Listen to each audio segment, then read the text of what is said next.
On va voir aujourd'hui comment améliorer sa recherche avec Google. Donc je vais lancer Firefox. On voit ici que j'ai une possibilité de faire une recherche avec Google et on se rappellera que dans une précédente vidéo, j'avais justifié donc le choix d'utiliser Google parce que c'était le moteur de recherche qui me donnait les recherches que je trouvais les plus pertinentes, les plus satisfaisantes par rapport aux autres moteurs de recherche. On a par contre des moyens d'améliorer sa recherche encore avec Google avec quelques astuces qui sont assez simples. On va faire une recherche sur Cyril Born. Et on va se rendre compte qu'effectivement on me trouve, donc notre site Restez curieux avec Monsieur Lossel, hein, ou dans d'autres articles hein, qui ont pu être écrits par moi ou sur moi. On peut continuer un petit peu, et là par contre on va trouver un problème, c'est-à-dire qu'on voit qu'il y a un Cyril Born avec un Cyril CYRIL et pas les deux LE, et qui correspond pas en fait à ma personne, donc ce qui fait qu'en fait c'est pas bon, c'est pas moi.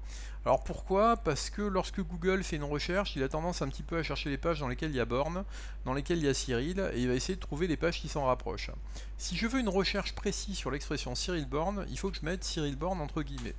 Donc voilà, là, cette fois-ci, on va retrouver effectivement les mêmes sites, mais par contre, si je vais maintenant sur la deuxième page, on voit que tout ce qui est en lien avec Cyril Born, un seul EL, a disparu, c'est-à-dire qu'on peut supposer que tout ce qui est écrit ici, ça correspond bien à un Cyril Born avec deux LE.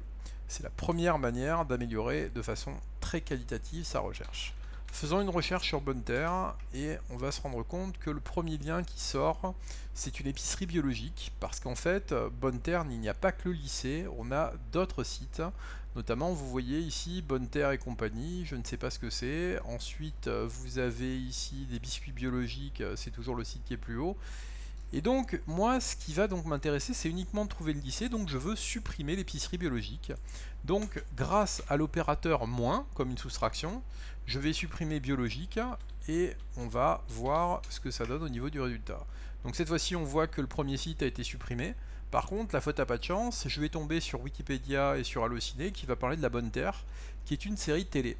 Donc moi, je veux en fait uniquement Bonne Terre, le lycée, et je ne veux rien d'autre que le lycée. Alors, la première chose que je vais faire Bonne Terre comme ça. Et je vais utiliser l'opérateur AND, qui veut dire et en anglais, lycée, c'est-à-dire qu'il va faire une recherche à la fois sur Bonne Terre et sur le lycée.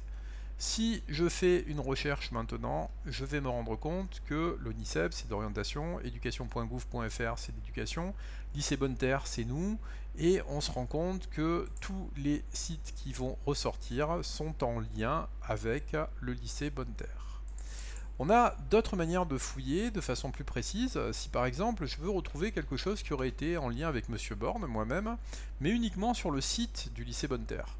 Alors vous avez donc l'opérateur site, je mets deux points, je mets l'adresse du site internet, donc bonne-terre.fr, et on va se rendre compte que on va avoir Monsieur Born qui est ici, sur lycée-bonne-terre.fr. Ici, on voit que la boutique Bonne Terre, Monsieur Born et Madame Leroy, et on voit encore que Monsieur Born apparaît ici et uniquement sur des articles qui sont tirés du site bonneterre.fr. Je termine mes facilités de recherche avec quelque chose pour les professeurs de mathématiques un petit peu feignants. On a par exemple l'idée de dire je vais aller trouver un contrôle de maths sur le théorème de Thalès qui va être tout fait. Et la plupart du temps, quand on cherche des contrôles, ils sont au format PDF. Pour avoir un format particulier, on tape File Type et je vais faire PDF. Et là, on va se rendre compte que ici, on a fichier PDF, fichier PDF, fichier PDF et ainsi de suite. Ça fait que le professeur de mathématiques un petit peu feignant, il peut regarder là-dessus et il va trouver des exercices qui sont directement faits sur le théorème de Thalès. Vous voyez que parfois vos professeurs de maths, ils n'ont pas besoin d'aller chercher loin, juste une bonne recherche sur Google. Voici quelques astuces qui vous permettent d'avoir des recherches plus pertinentes et qualitatives avec Google.